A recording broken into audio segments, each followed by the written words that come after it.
চুল কাটার দোকান বলতেই চোখে ভেসে ওঠে হাতে হাতে কাঁচির ক্যাচক্যাচানি আর আয়নার চাকচিক্য। তবে প্রদীপের সেলুন বদলে দিয়েছে সেই ধারণা।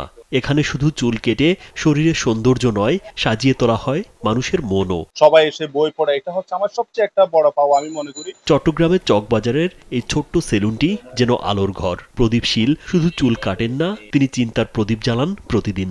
এলাকার মানুষদেরকে সেবা দিয়ে যতটুকু আমরা ওনাদের যে একটা আশ্বস্ত তৈরি করতে পেরেছি, এটা আমি মনে করি এটা আমাদের জন্য, আমার দোকানের জন্য একটা সবচেয়ে বড় পাওয়া। সেলুনের এক পাশে সাজানো গল্প, কবিতা ও ইতিহাসের বই। কেউ পাহারা দেয় না, তবু প্রতিটি পৃষ্ঠা ছুঁয়ে যায় পাঠকের মন। মোবাইল স্ক্রিনে ডুবে থাকা প্রজন্মের জন্য এটি এক নতুন জানালা। স্যান্ডেলিনা সো, রূপচর্চায় আভিজাত্য। ম্যাক্সিমাম সবাই হচ্ছে গিয়ে মোবাইলের দিকে আমরা মানে ঝুঁকে পড়ছি বেশি। আমরা সেলুনে যখন আসি, আমরা বিভিন্ন ধরনের এখানে দাদার যে বইয়ের যে কালেকশন, আমরা এগুলো পড়ি, পড়ে একটা সময় কাটে। এই পাঠাগার বা গ্রন্থাগার জ্ঞান অর্জনের একটি আধার। এখানে আসে একটা বই পড়া যায়, এটাই সবচেয়ে বড় আনন্দের। এখানে শুধু দেহের সাজ নয়, চিন্তার সাজও হয়। প্রতীক্ষার সময়টুকু হয়ে উঠেছে জ্ঞান অন্বেষণের এক মুহূর্ত।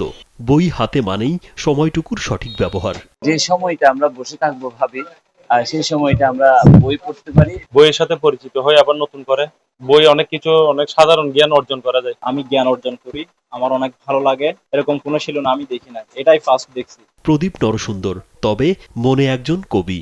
নিজেই লিখেছেন 9টি বই। প্রদীপের এই সেলুনে শুধু সাজ নয়, চিন্তার আলো ছড়াক। এই প্রজ্বলন পাঠাগার, সেখানেই তার স্বপ্ন। আমার লেখক চিন্তা থেকে, লেখনী থেকে, আমার নিজের একটা আদর্শ থেকে, আমার নিজের প্রতিষ্ঠান, আমার নিজের প্রতিসৃষ্টি হয় যে আমি একটা পাঠাগার করব, সমাজকে আলোকিত করব।